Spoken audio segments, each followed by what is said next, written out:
सहस्त्रों वर्षों से देवी पार्वती तप पर स्थित है और ये दुष्ट इनका तप भंग करना चाहता है। इन असुरों की संख्या अधिक होने के कारण इन्हें रोकना भी मेरे लिए एक परीक्षा ही है।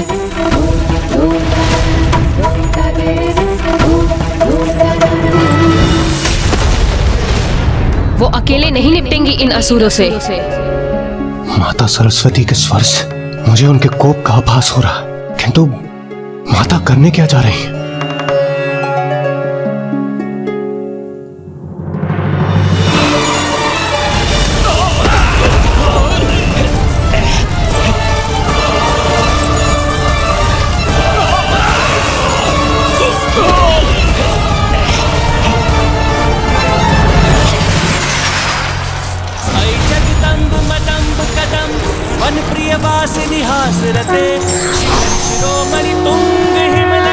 प्रणाम देवी सरस्वती। अब ये तृतीय देवी कहाँ से उत्पन्न हुई? और ये क्या वीणा?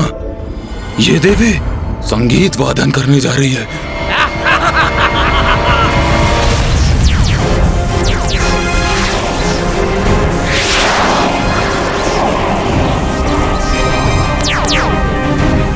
वीणा से उत्पन्न ये स्वर्णिम कीड़े भला हमें क्या क्षति पहुंचा सकते हैं? इन कीड़ों को नष्ट कर दो, आगे बढ़ो और वध कर दो इन देवियों का। हेलो!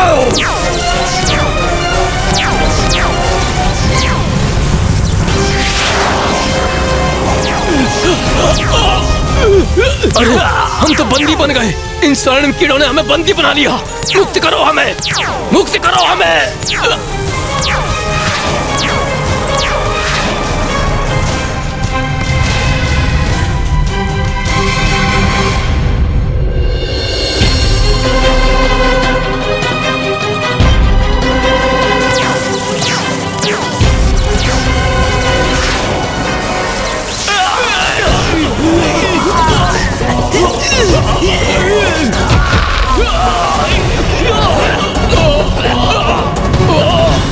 संकट टल गया, अन्यथा देवी पार्वती की तपस्या भंग हो सकती थी। इतने विचित्र किंतु इतने प्रभावशाली अस्त्र शस्त्र मैंने पूर्व कभी नहीं देखे। इन देवियों को पराजित करना तो असंभव ही प्रतीत होता है। ऐसा कौन है जो इनका वध करने में सक्षम हो?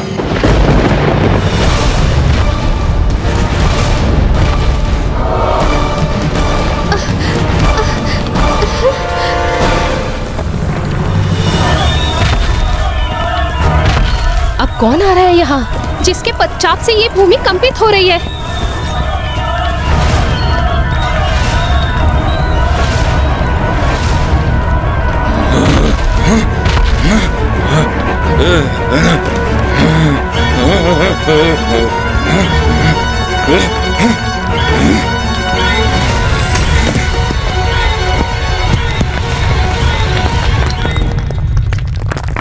ये क्या? महाराज तारकासुर ने महाअसुर अबुआ को भेजा है।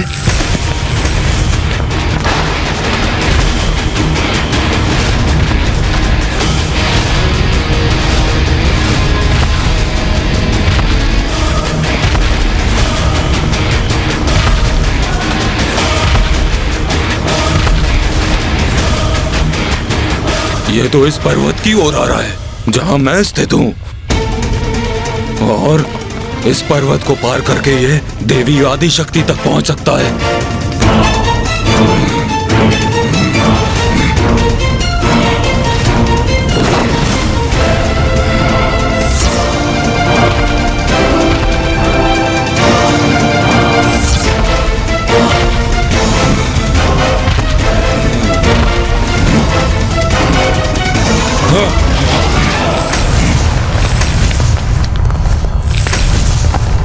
नहीं, पुनः हार नहीं हो सकता मैं।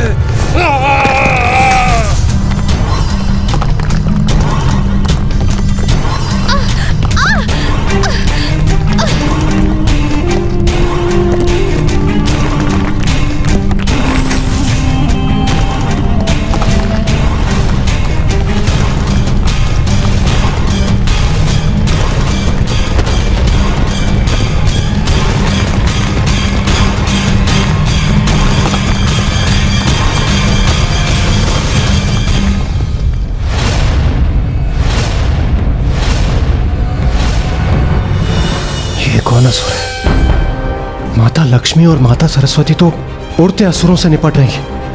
अभी एक और नवीन असुर उत्पन्न हो गए। मुझे भय है कहीं असुर माता की तपस्या न भंग कर दे। यदि देवी पार्वती अपनी तपस्या से उठने के लिए विवश हुई तो वो महादेव की परीक्षा में कभी सफल नहीं हो पाएंगी।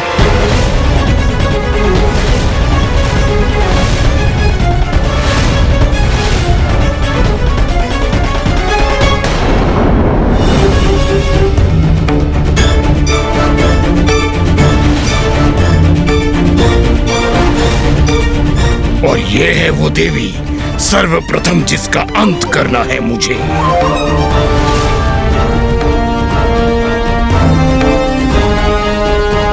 तो ये सब हो रहा है यहाँ देवियों, किंतु क्या तुम देवियों को यह ज्ञात नहीं कि महाराज से प्रतीक्षा करवाना सर्वथा अनुचित है? असुर महाराज तारकासुर इस प्रतीक्षा में है कि देवी आदिशक्ति की अंत की सूचना अब आएगी कि तब आएगी, और तुम तुच्छ स्त्रियां अपनी क्रीड़ा से उसमें विलंब उत्पन्न कर रही हो। किंतु कोई बात नहीं, अभुआ यहाँ प्रस्तुत है, और जो धैर्य धारण कर प्रतीक्षा करते हैं उन्हें उसका उचित फल भी प्राप्त होता है। और मैं अब महाराज की प्रतीक्षा को सार्थक करूंगा, और तुम तीनों देवियों का अंत कर एक के स्थान पर उन्हें 3 देवियों के अंत की सूचना दूंगा। एक अन्य विचार आया है मेरे मन में, क्यों ना मैं इस संपूर्ण सृष्टि का ही विनाश कर दूं, क्योंकि जब सृष्टि ही शेष नहीं रहेगी तो सदा के लिए तुम तीनों देवियों का भी अंत हो जाएगा।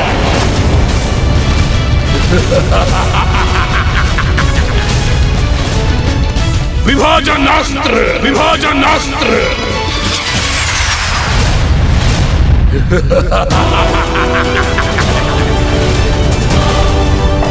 ये कौन सा अस्त्र है ब्रह्मदेव? ये वो अस्त्र है वायुदेव जो किसी को भी 2 भागों में विभाजित कर सकता है।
माता का तप भंग हो गया।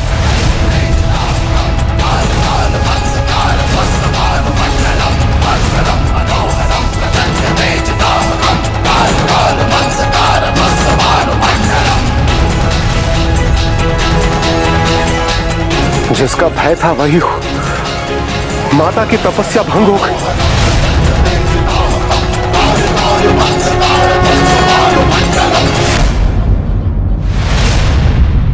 प्रकृति के साथ हिंसा करने का दुस्साहस कैसे किया तुमने?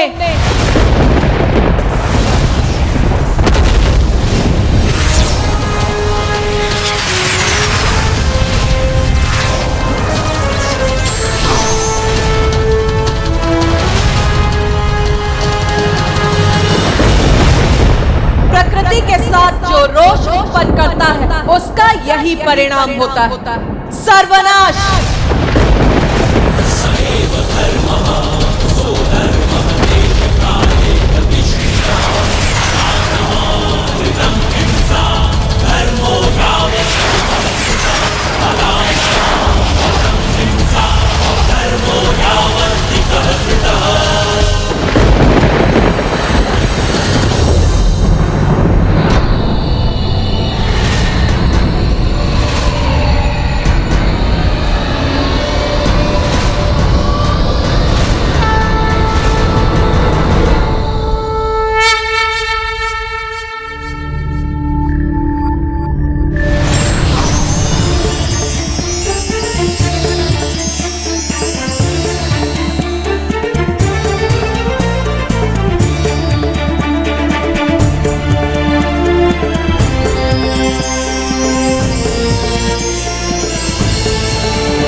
देवी आदिशक्ति, अच्छा है, अब युद्ध का आनंद आएगा।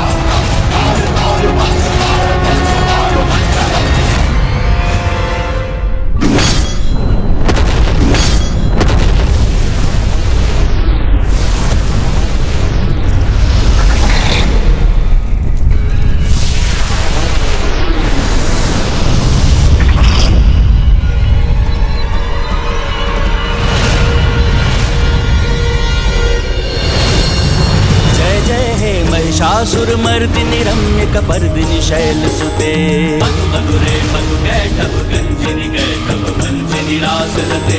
जय जय हे महिषासुरमर्दिनि रम्य कपर्दिनि शैलसुते। जय जय हे महिषासुरमर्दिनि रम्य कपर्दिनि शैलसुते। जय जय हे महिषासुरमर्दिनि रम्य कपर्दिनि शैलसुते।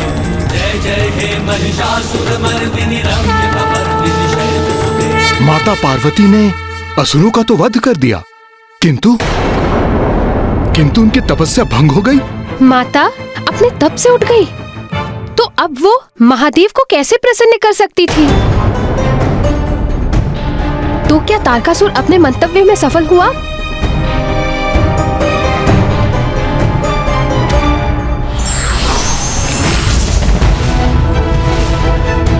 जिसका भय था वही हो, माता की तपस्या भंग हो गई।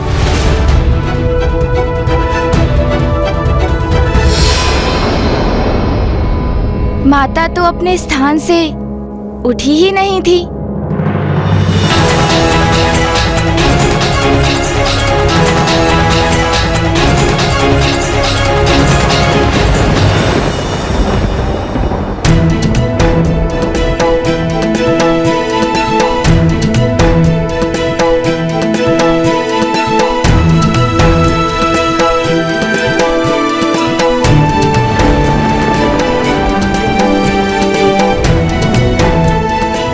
माता, आपने इस असुर रूपी संकट का निवारण किया, आपको कोटि कोटि धन्यवाद।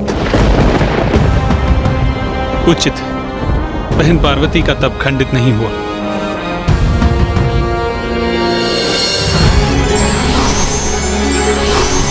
ये है माता आदिशक्ति की लीला।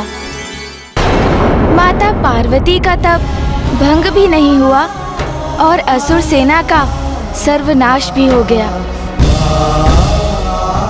किंतु माता पार्वती का तप अभी संपन्न नहीं हुआ था, अर्थात महादेव की परीक्षा में वो अभी भी सफल नहीं हुई थी। और इस अवधि में देवता और भी अशक्त हो रहे थे और उन सभी के मन में एक ही प्रश्न उमड़ रहा था। ब्रह्मदेव, महादेव कब तक इस प्रकार माता पार्वती की परीक्षा लेते रहेंगे? हाँ नाथ, 30 सहस्त्र वर्षों से देवी पार्वती की इतनी कठोर तपस्या का फल अब उन्हें प्राप्त होना ही चाहिए। हाँ प्रिय, आप सर्वथा उचित कहती हैं, किंतु ज्ञात नहीं महादेव इतनी प्रतीक्षा क्यों करवा रहे हैं।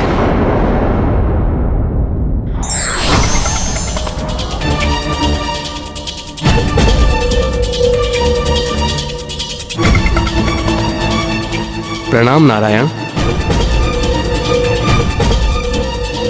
देवराजेंद्र, अब और विलंब उचित नहीं। अब समय आ गया है कि आप सभी देवता एकत्रित होकर महादेव के समक्ष प्रस्तुत हों और उनसे विनती करें कि वो देवी पार्वती की परीक्षा संपन्न करें।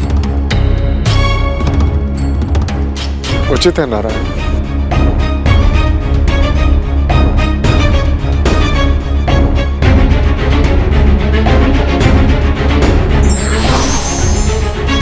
नारायण, हमें भी महादेव से निवेदन करने जाना चाहिए। नहीं ब्रह्मदेव, आपको जाना तो है किंतु महादेव के समक्ष नहीं, अपितु कहीं और एक अत्यंत महत्वपूर्ण कार्य करने। आपको तारकासुर के समक्ष जाना है और उसे कार्य करने के लिए तैयार करना है। तारकासुर? ये आप क्या कह रहे हैं नारायण? मैं जाऊं तारकासुर के निकट? किंतु क्यों?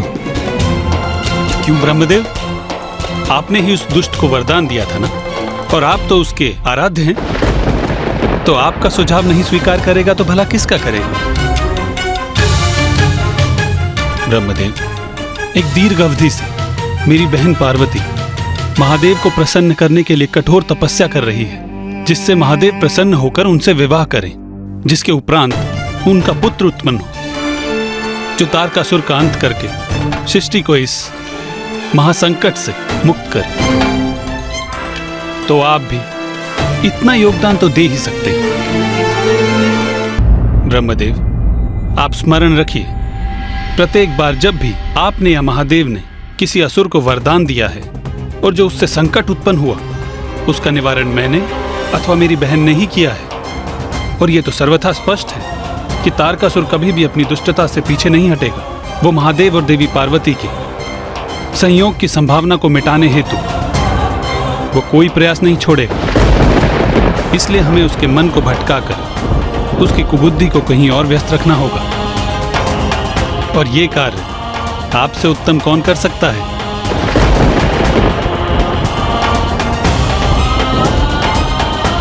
माता पार्वती को और कितने कष्ट सहने हो? नहीं इंद्रदेव, पार्वती की परीक्षा अभी पूर्ण नहीं हुई है। प्रभु, कोई तो राह दिखाई।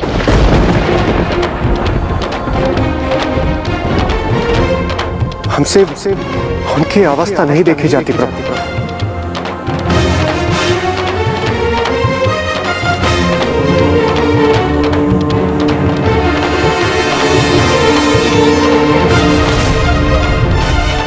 तो अब क्या करने जा रहे थे महादेव?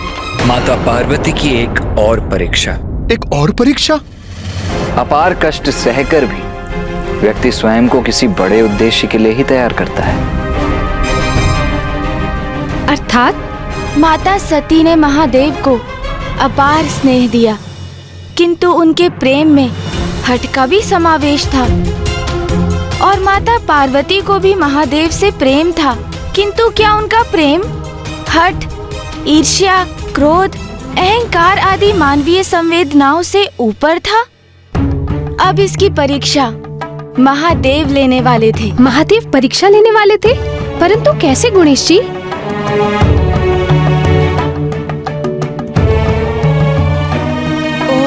नमः शिवाय, ओम नमः शिवाय, ओम नमः शिवाय, ओम नमः शिवाय।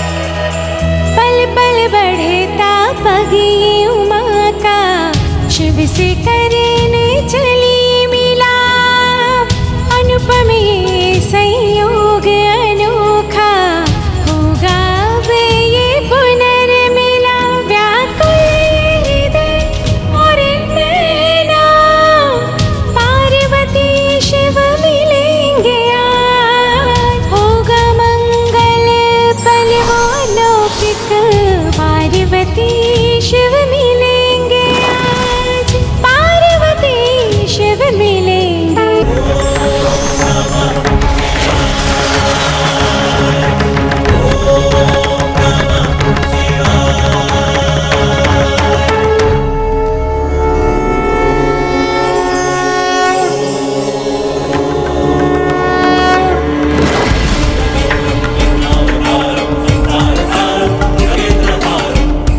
प्रणाम ब्राह्मण देवता। कल्याण कल्याण कल्याण। बताइए हम आपकी किस प्रकार से सहायता कर सकती हैं?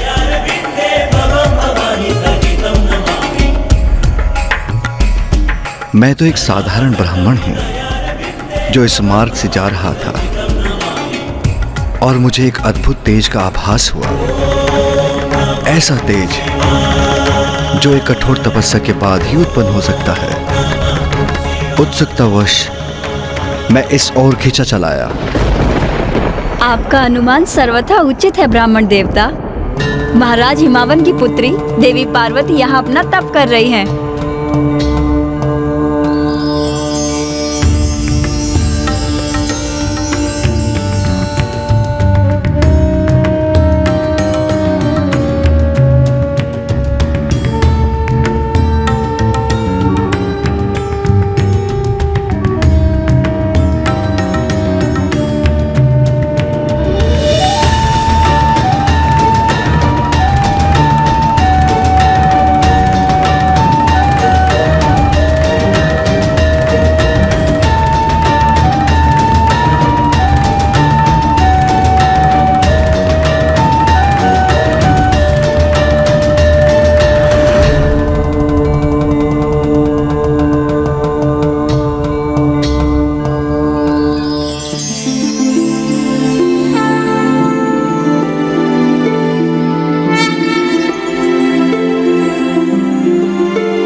महाराज हिमावन की अति सुंदर पुत्री एक राजकुमारी इतनी युवावस्था में इस वन में कठोर तपस्या कर रही है। भला क्यों? आपके पिताश्री तो अत्यंत संपन्न है, धनवान है, हिमालय पर्वत के राजा हैं। आपकी सभी इच्छाओं को क्षण भर में पूर्ण कर सकते हैं।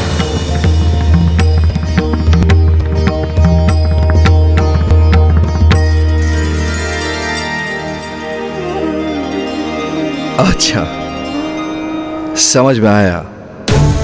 अवश्य किसी ढोंगी साधु के शब्दों से प्रभावित हैं आप। उसने आपको तपस्या करने का सुझाव दिया। क्यों? उचित कहा ना मैंने? नहीं ब्राह्मण देवता, ऐसा कदापि नहीं है। सखी पार्वती तो महादेव को प्रसन्न करने हेतु तो तपस्या कर रही है, जिससे महादेव उन्हें विवाह के लिए स्वीकार कर सके। क्या क्या कहा आपने? महादेव? जिस महादेव को प्राप्त करने हेतु आप इतना कठोर तप कर रही हैं, उस अघोरी से भली भांति परिचित हूं मैं। आपका शुभ चिंतक हूं मैं राजकुमारी। कदाचित स्वयं ईश्वर ने मुझे इस मार्ग पर भेज दिया, जिससे आपके समान निष्कपट भोली राजकुमारी को सावधान करा सका। उन महादेव से विवाह करना चाहती हैं आप, जिन्हें विवाह का अर्थ भी ज्ञात नहीं। आपका जन्म संभ्रांत वंश में हुआ।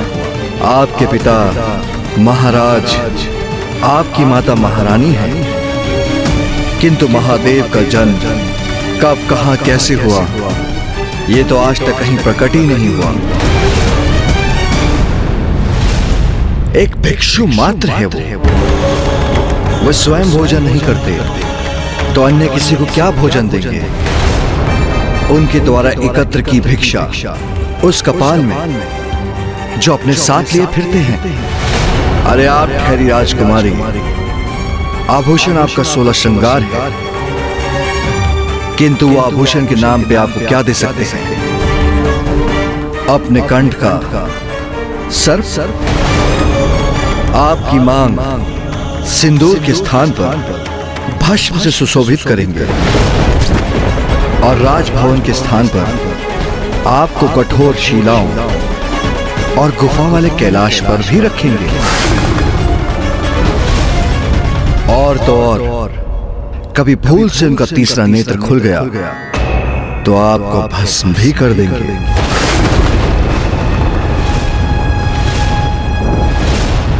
उस अघोरी से आपके इस तथाकथित विवाह के उपरांत क्या वो आपके साथ कैलाश में भी रहेंगे अथवा आपको ही उनके साथ शमशानवासी बनना होगा?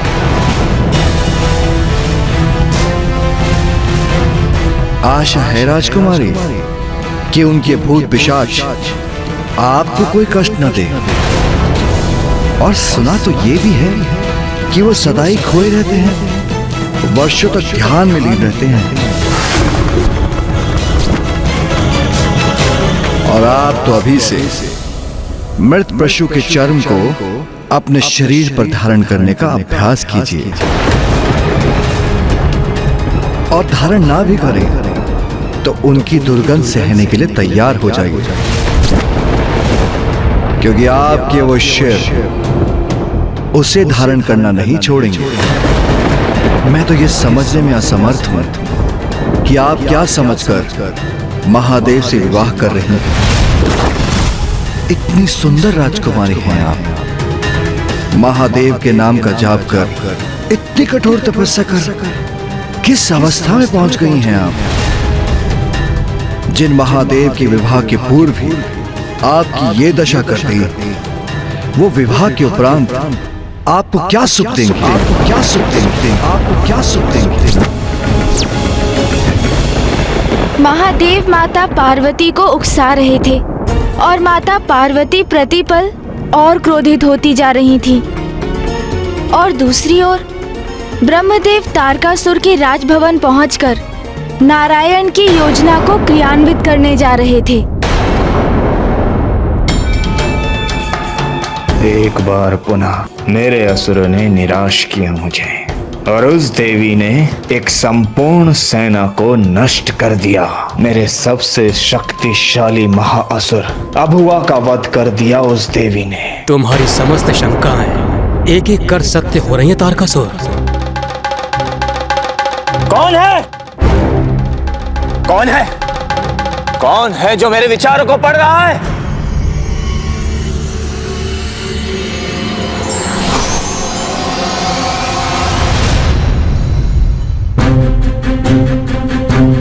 प्रणाम ब्रह्मदेव।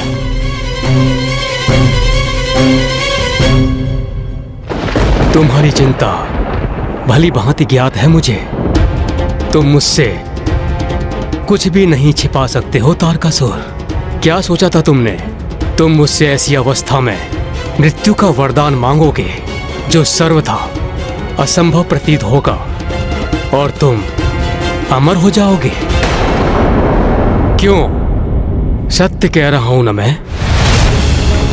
किंतु अब ऐसे संयोग प्रस्तुत हो रहे हैं जो असंभव प्रतीत होता था वो शीघ्र संभव हो सकता है। महादेव देवी आदिशक्ति अर्थात देवी पार्वती से विवाह करेंगे। इसकी संभावना बढ़ती जा रही है।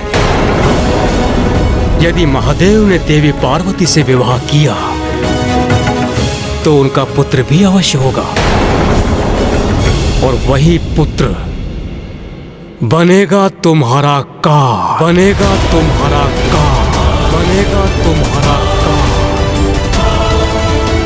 काल हो तुम्हारा। शीघ्र जन्म लेकर तुम्हारा वध करूंगा मैं। किंतु मैं अपने सबसे बड़े और महान भक्त के साथ ऐसा कदापि नहीं होने दूंगा।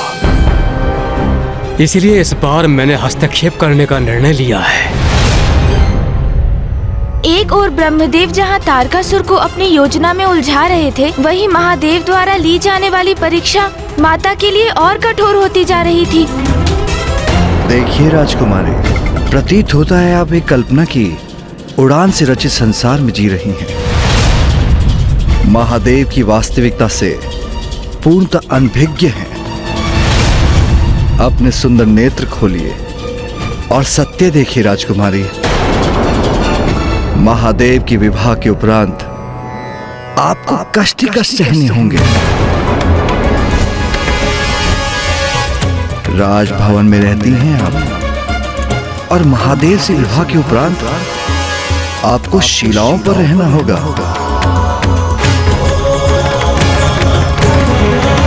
इतने सुंदर रथों पर आरूढ़ होती हैं आप, और महादेव का वाहन क्या है? वो वृद्ध बैल।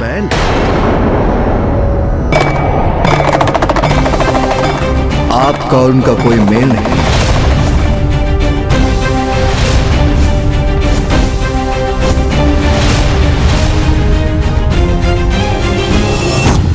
बार बार नारायण आदि शक्ति मेरे असुरों को दिए वरदान का तोड़ जो ढूंढ लेते हैं। इस बार तुम्हारे माध्यम से मैं प्रमाणित करना चाहता हूं कि मैं उनसे कहीं अधिक श्रेष्ठ हूं। मैं तुम्हारी सहायता करूंगा तारकासुर।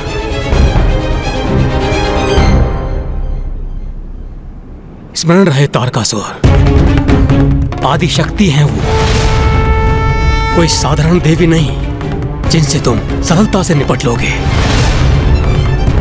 क्या करूं मैं? आप ही मुझे बताइए। स्वयं को सुदृढ़ और सशक्त करो वत्स। अर्थात? एक ऐसी माया नगरी का निर्माण करो जो तुम्हारा स्वयं का स्थान हो, जो तुम्हारा नगर और राजभवन हो।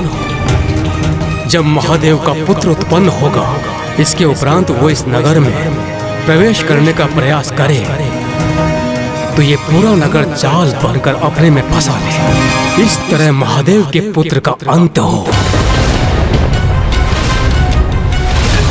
किंतु प्रभु, मुझे माया नगरी का कोई ज्ञान नहीं। उसकी चिंता मत करो पुत्र, वो विद्या मैं तुम्हें प्रदान करूंगा।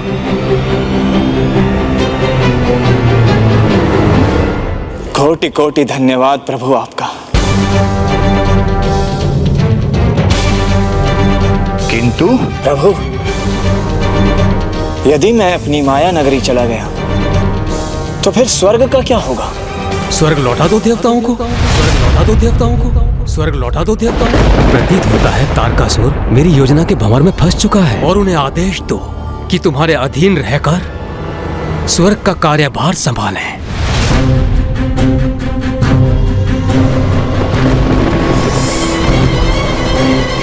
तो उस अवस्था में मुझे ये वरदान दीजिए प्रभु कि मैं अपनी कल्पना से बढ़कर उस नगर का निर्माण कर सकूं जहां मेरा ही विधान स्थापित हो, और जब तक मैं वहां स्थित रहूं संपूर्ण त्रिलोक मेरे अधीन रहे।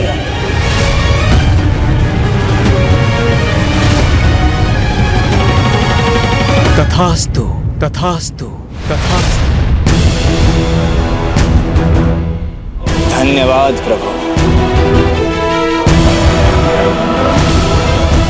तारकासुर ने अब तक जो आतंक उत्पन्न किया था वो पर्याप्त नहीं था। जो ब्रह्मदेव ने उसे एक और वरदान प्रदान कर दिया। महाराज, इस वरदान के पीछे ब्रह्मदेव और नारायण की एक द्विपक्षीय रणनीति थी। प्रथम कि देवता स्वर्ग पर अपना अधिकार पुनः स्थापित कर सके, और द्वितीय कि तारकासुर अपने नगर के निर्माण में व्यस्त हो जाए, उसका मन भटका रहे, जिससे देवताओं को कुछ और अवकाश प्राप्त हो, जिस अवधि में महादेव और माता पार्वती का विवाह भी संपन्न हो जाए। किंतु विवाह के लिए तो सर्वप्रथम माता पार्वती को महादेव की परीक्षा में सफल होना होगा ना? हाँ माता, आप सर्वथा उचित कह रही हैं। किंतु अभी कैसी परीक्षा ले रहे थे महादेव? क्योंकि माता का क्रोध उनके चरम पर ही पहुंच रहा था। क्षमा कीजिए ब्राह्मण देवता, आपका सम्मान करना मेरा धर्म है, इसीलिए मैं आपको कुछ नहीं कह रही हूँ। किंतु आपको मेरे समक्ष महादेव की निंदा करने की अनुमति नहीं है।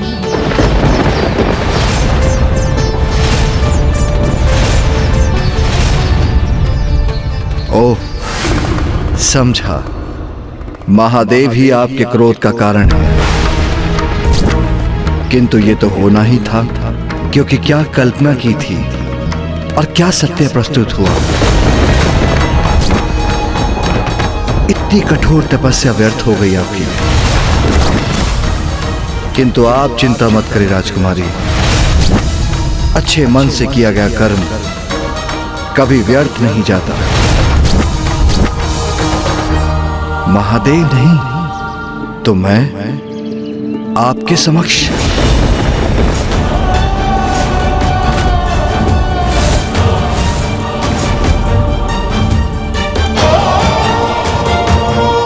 ये आप क्या कह रहे हैं ब्राह्मण देवता?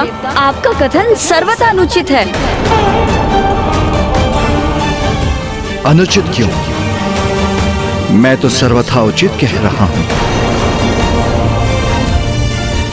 मैं ब्राह्मण अवश्य हूं, किंतु राजकुमारी को उत्तम भोजन दे सकता हूं,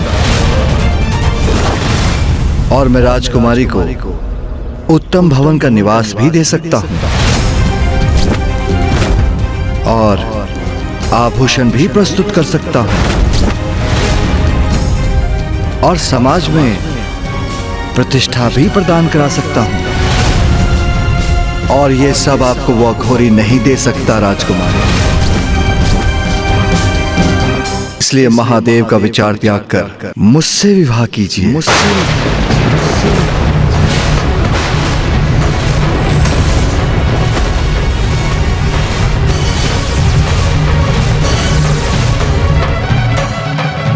ब्राह्मण देवता, ब्राह्मण देवता, ब्राह्मण देवता, इतना दुस्साहस आपका!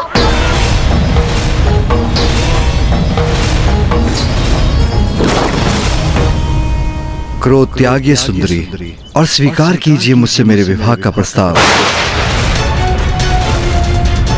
मुझसे भेंट होना तो सौभाग्य था आपका,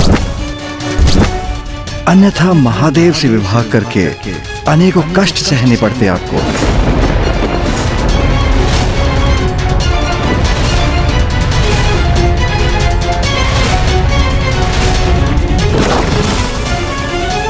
तो कहिए, विवाह करेंगी ना मुझसे? विवाह करेंगी ना मुझसे?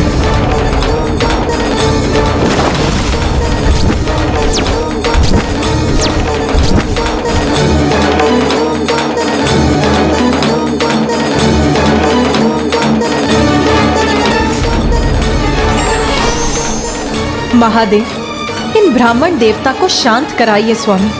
इनके अनुचित शब्द मेरे हृदय को बेध रहे हैं। मुझे ज्ञात है पार्वती, ये तुम्हारे लिए कष्टदायी होगा, किंतु ये वो परीक्षा है जिसके द्वारा ही तुम स्वयं को सिद्ध कर सकती हो, और ये परीक्षा तुम्हें देनी ही होगी। ब्राह्मण देवता इतनी दुष्टता कर पार्वती को क्यों उकसा रहे हैं?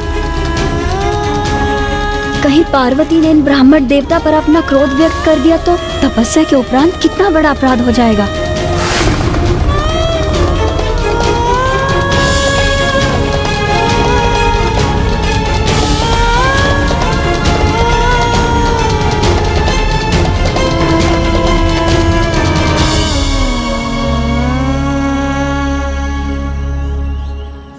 मुख फेरने से क्या होगा राजकुमारी? मैं अपना उत्तर प्राप्त कर कर ही रहूंगा। महाज्ञानी ब्राह्मण हूं मैं। मेरी पत्नी बनकर मेरी सेवा करेंगे तो उद्धार हो जाएगा आपका। पार्वती अपने क्रोध पर नियंत्रण कर रही हैं, और ये ब्राह्मण देवता अपने शब्दों से उनकी क्रोध अग्नि में घृत डालने का कार्य कर रहे हैं। ओह, समझा। आप मुझसे अपना मनोहार करवाना चाहती हैं। उचित है, मैं वो भी करूंगा, किंतु आपकी ना कदापि स्वीकार नहीं करूंगा।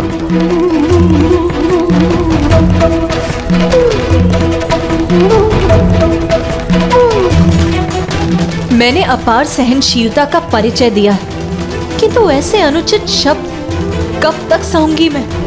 ये मेरी कैसी परीक्षा है स्वामी? उत्तर दीजिए सुंदरी। व्यक्तित्व भी अत्यंत आकर्षक है मेरा।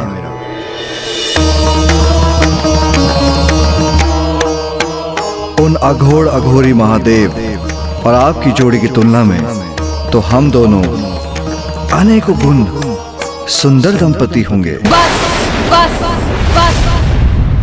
जगदम्ब मदम्ब कदम्ब वन प्रिय वासिनी हासरते शिखर शिरोमणि तुंग हिमलय श्रृंग निजालय मध्य। बहुत आदर सम्मान हो गया है इन ब्राह्मण देवता का, किंतु अब एक क्षण भी यहाँ रुककर इनका अनर्गल प्रलाप और नहीं सहूंगी मैं। जो मेरे स्वामी महादेव की निंदा करेगा वो तो महापाप का भागी होगा, किंतु जो उनकी निंदा का श्रवण करेगा वो भी तो पाप ही करेगा। चलो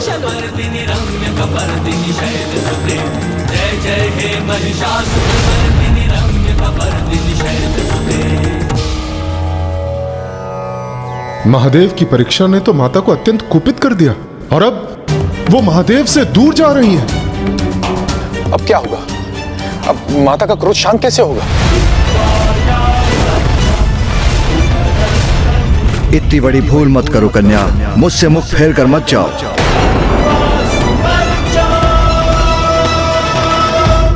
ये भूल मत करो कन्या, मुझसे मुख फेर कर मत जाओ। तुम दोनों तो उनकी सखियां हो, तो समझाओ अपनी स्वामिनी को महादेव उनके योग्य नहीं। महादेव उनके योग्य नहीं। प्रतीत होता है ऐसे शांत नहीं होंगे अब आप। आपका उचित उपचार करेंगे हम। ये अचानक मेरे मन में बेचैनी कैसी?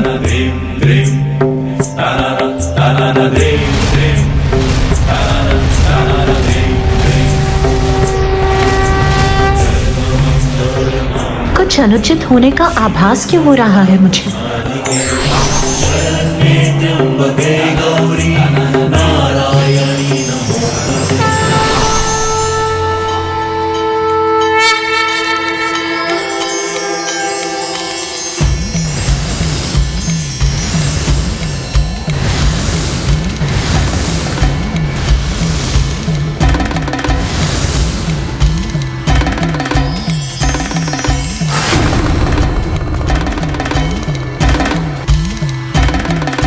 प्रभु, चंद्र भी पूर्ण होगा के माथे की शोभा, त्रिलोचन त्रिकाल की जग में लागे अलौकिक ये आभा। किसी दिव्य शक्ति का आभास क्यों हो रहा है मुझे, जिसने मेरे बढ़ते हुए पग को मत कर दिया है?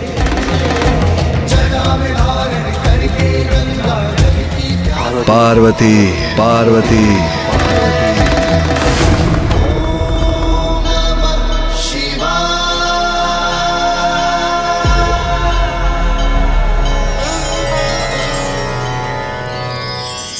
पार्वती, पुनः मुझे स्वयं से वंचित कर रही हो।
पार्वती, अपने अश्रुओं को कभी भूमि पर मत गिरने दो।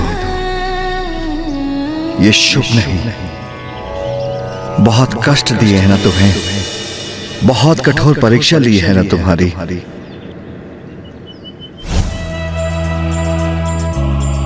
प्रिय, अपने अश्रुओं को कभी भूमि पर मत गिरने दे। ये शुभ नहीं। स्वामी, आपको पाने के लिए तो मैं अनेकों बार ऐसी परीक्षा और तपस्या का सामना करने के लिए प्रस्तुत हूँ।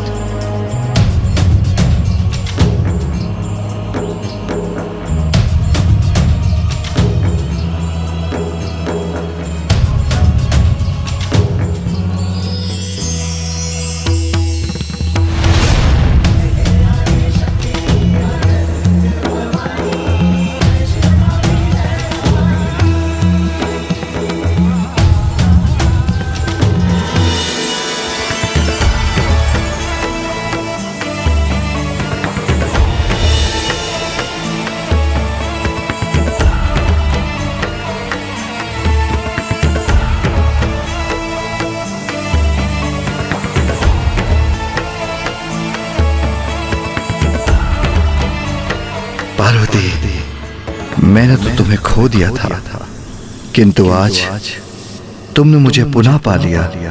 और ये परीक्षा तो उस परीक्षा के समक्ष नगण्य है जिसका कष्ट तुम 3 सहस्त्र वर्षों से सहन कर रही हो। जब इतने वर्षों में मैं एक पल के लिए भी तुम्हारे हृदय से दूर नहीं हुआ, तो ऐसा होना कहां संभव था। तुम्हें तो इस परीक्षा में सफल होना ही था प्रिय।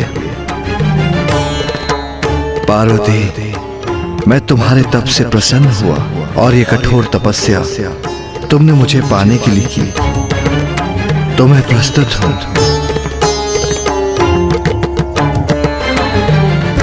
तो आओ, अब हम अपना विवाह संपन्न कर लें।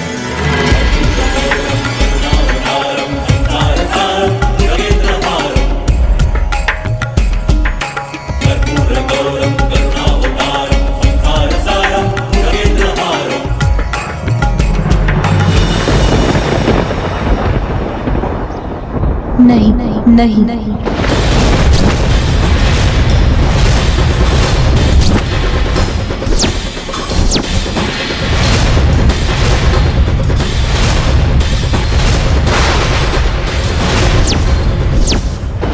माता पार्वती ने महादेव का प्रस्ताव अस्वीकार कर दिया, किंतु क्यों?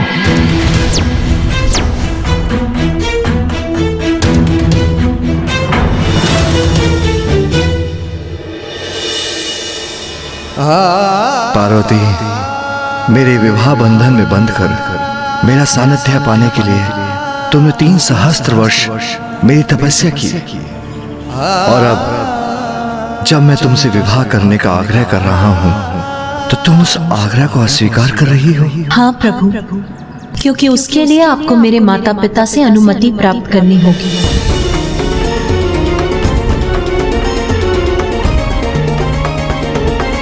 तुम आदि शक्ति हो, स्वयं प्रकृति हो। मैं निर्गुण हूं, निराकार हूं। अपने भक्तों की भलाई के लिए हम आकार धारण करते हैं, जिससे शक्ति और शिव का संयोग बना रहे। तो फिर इस दिव्य घटना हेतु मुझे किसी की अनुमति की भला क्या आवश्यकता? प्रभु, सत्य है, आप परब्रह्म परमेश्वर हैं और मैं स्वयं प्रकृति हूँ। किंतु इस जन्म में मैं शैल पुत्री हूँ, इसीलिए अभी भी अपने माता पिता के बंधन से बंधी हूँ। मैं ब्रह्मचारिणी हूँ, अर्थात विवाह के पूर्व मैं अपने पिता की पुत्री हूँ। इसीलिए अपने माता पिता के सम्मान का ध्यान रखना मेरा धर्म है। प्रभु, आपके मेरे मांग में सिंदूर भरने और मेरे कंठ में मंगलसूत्र पहनाने के उपरांत ही मैं आपकी अर्धांगिनी बनूंगी। इसलिए विवाह हेतु मेरे पिता से मेरा हाथ मांगना आपके लिए अनिवार्य है। उनकी अनुमति के बिना मैं आपसे विवाह करने में असमर्थ हूँ।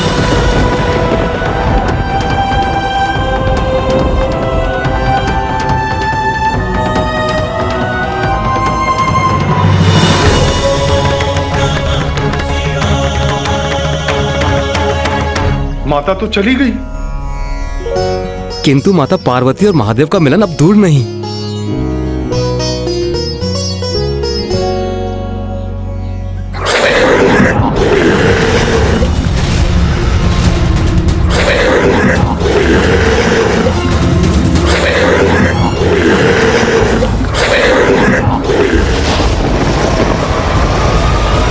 कौन हो तुम?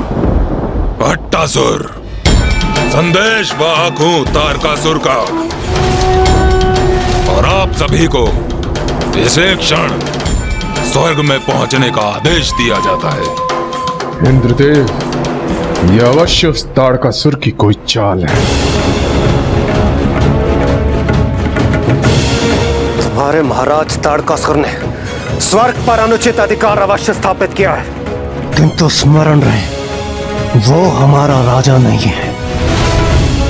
जाओ जाकर कह दो उससे हम कदापि नहीं आएंगे। महाराज का निमंत्रण तो अस्वीकार कर सकते हैं आप, किंतु ब्रह्मदेव का आमंत्रण भी ठुकराएंगे आप देवराज? ब्रह्मदेव स्वर्ग में महाराज तारकासुर का मार्गदर्शन कर रहे हैं, और उनका आदेश है कि आप सभी देवता इसे क्षण स्वर्ग में प्रस्तुत हों। ये मेरा महाराज तारकासुर का निर्णय है कि तुम देवताओं को पुनः स्वर्ग में निवास करने की अनुमति देता हूं।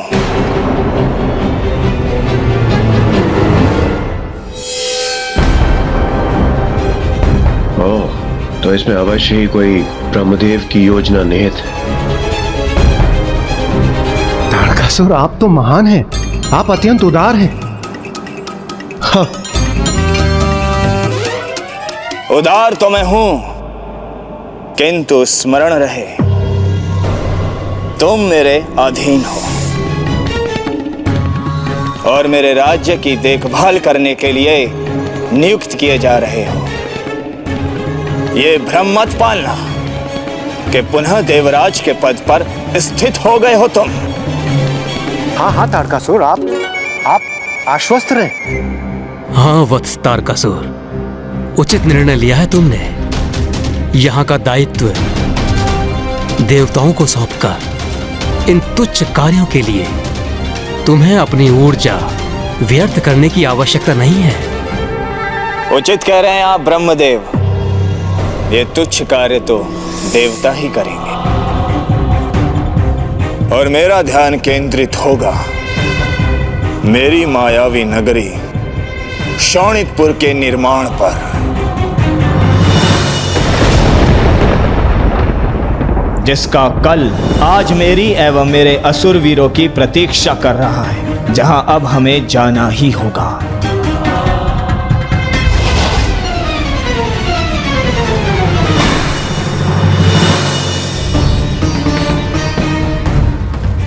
ब्रह्मदेव, आपको कोटि कोटि धन्यवाद। आपकी कृपा के कारण हम सभी देवताओं को एक बार पुनः स्वर्ग को अपना निवास स्थान बनाने का अवसर प्राप्त हुआ। देवराज, ये संकट अभी टला नहीं है, ये तो अस्थायी समाधान है। शोणितपुर की कल्पना से तारकासुर के मन में एक भटकाव उत्पन्न हुआ है। इसका स्थायी समाधान तो महादेव और देवी पार्वती के विवाह के उपरांत उनके दिव्य संयोग से होने वाले पुत्र से ही होगा।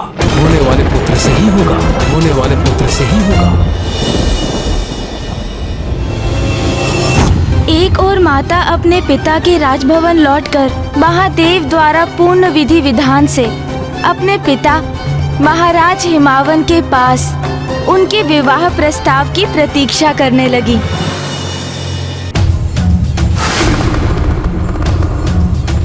और दूसरी ओर वहां कैलाश में समस्त देवता बड़े ही सहज भाव से महादेव के पास ये विनम्र निवेदन लेकर पहुंचे कि वो महाराज हिमावन के पास माता पार्वती से अपने विवाह का प्रस्ताव भेजे। महादेव कृपा कर और विलंब मत कीजिए। हाँ महादेव, देवी पार्वती अपने पिता के वहाँ लौटकर प्रतिदिन प्रतिपल इसी प्रतीक्षा में होंगी कि आप कब उन्हें वहाँ लेने के लिए पहुँचेंगे। आप महादेव हैं, आप तो सभी विधि विधान से ऊपर हैं, किंतु देवी पार्वती को तो उनका पालन करना होगा। आपके विवाह के पूर्व उन्हें कुछ नियम निभाने होंगे। आपको विवाह हेतु उनके माता पिता से देवी पार्वती का हाथ मांगना ही होगा। शिव और शक्ति के संयोग में अब विलंब नहीं होना चाहिए, किंतु मैं स्वयं जाऊं, उनके पिता से उनका हाथ मांगू? कदापि नहीं महादेव, देवी पार्वती का प्रस्ताव लेकर मैं और नारायण आपके पास आए थे। इसी तरह आपकी ओर से भी किसी को प्रस्ताव लेकर उनके माता पिता के समक्ष प्रस्तुत होना होगा।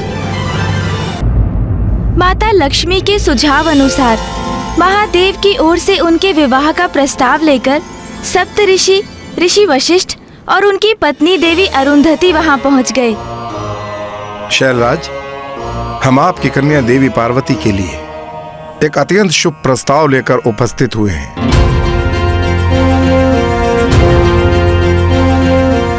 हम ब्रह्म परमेश्वर महादेव की ओर से प्रस्ताव लेकर आए हैं। आप अपनी कन्या देवी पार्वती का हाथ उनके हाथ में देकर उनके पानी ग्रहण की अनुमति दीजिए महाराज।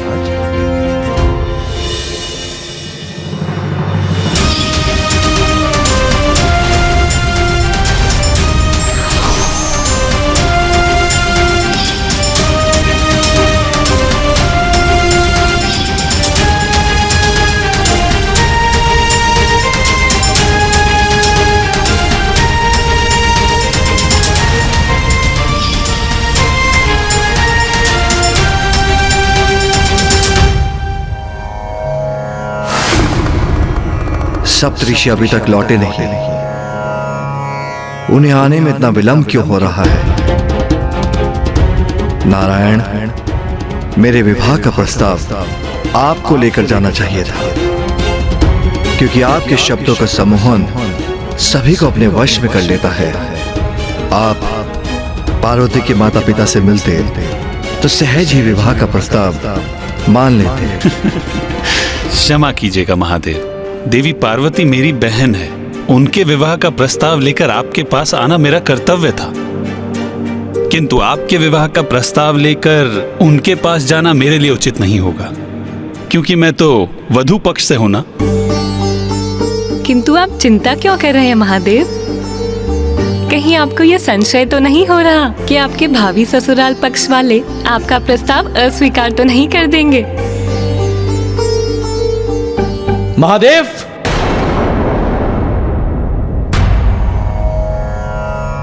प्रभु, सप्तऋषि और माता अरुंधति लौट आए।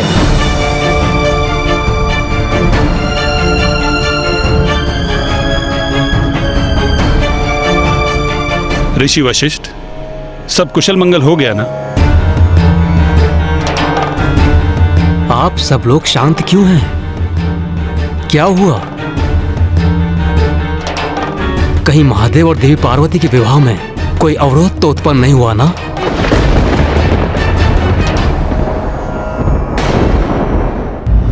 महाराज हिमावन तो ये प्रस्ताव सुनकर अत्यंत प्रसन्न थे, किंतु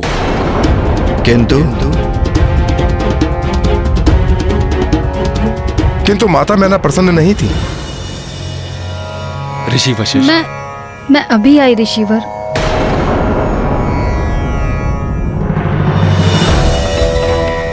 देवी मैना,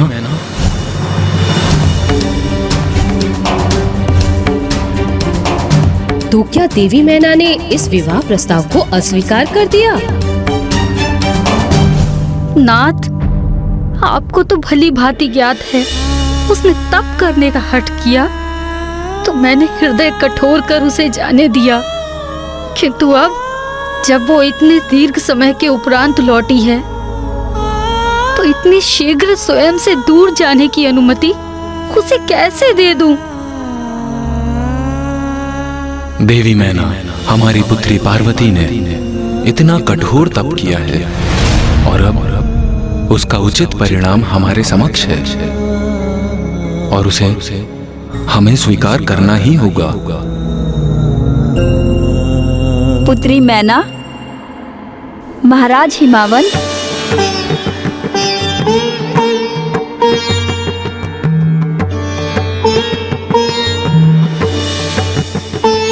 माता, मैं देवी मैना को हमें ज्ञात है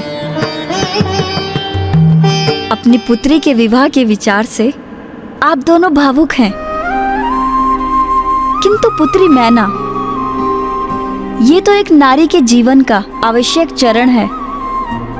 जैसे तुम भी अपने पिता की पुत्री हो, फिर तुम्हारा विवाह हुआ और तुम महाराज हिमावन की पत्नी बनी। अपने माता पिता का साथ त्याग कर आप महाराज हिमावन के साथ यहाँ हिमालय पर्वत में अपनी गृहस्थी संभाली। ये तो एक ना एक दिन होना ही है ना? हाँ देवी मैना, माता उचित कह रही हैं और हमें यह भी नहीं भूलना चाहिए कि तुमने हमारी पुत्री पार्वती को एक विशेष प्रयोजन हेतु जन्म दिया है और उसकी नियति उसकी प्रतीक्षा कर रही है।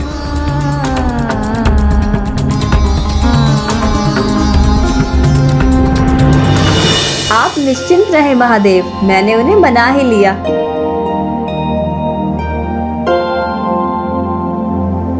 मैंने कहा था ना, मेरी पुत्रवधू अरुंधति का जाना लाभप्रद हुआ। उसने स्थिति को संभाल लिया। तो महादेव, फिर प्रतीक्षा किस बात की? अब तो आप बारात ले जाने के लिए तैयारी कीजिए। महादेव, अब विलंब अनुचित है। महाराज हिमावन और माता मैना कन्यादान करने के लिए आतुर हैं। मेरे प्रभु का विवाह होने वाला है। हर हर महादेव।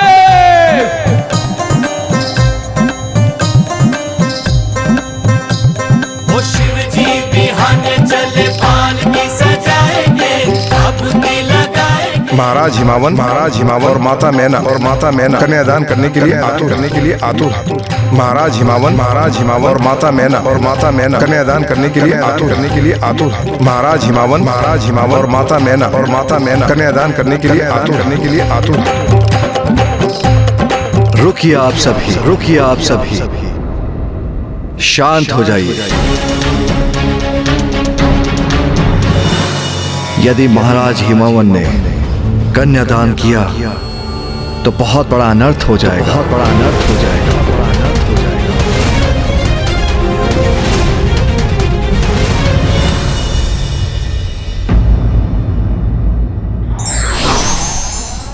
संस्कार और मर्यादा का पालन सभी के लिए अनिवार्य है।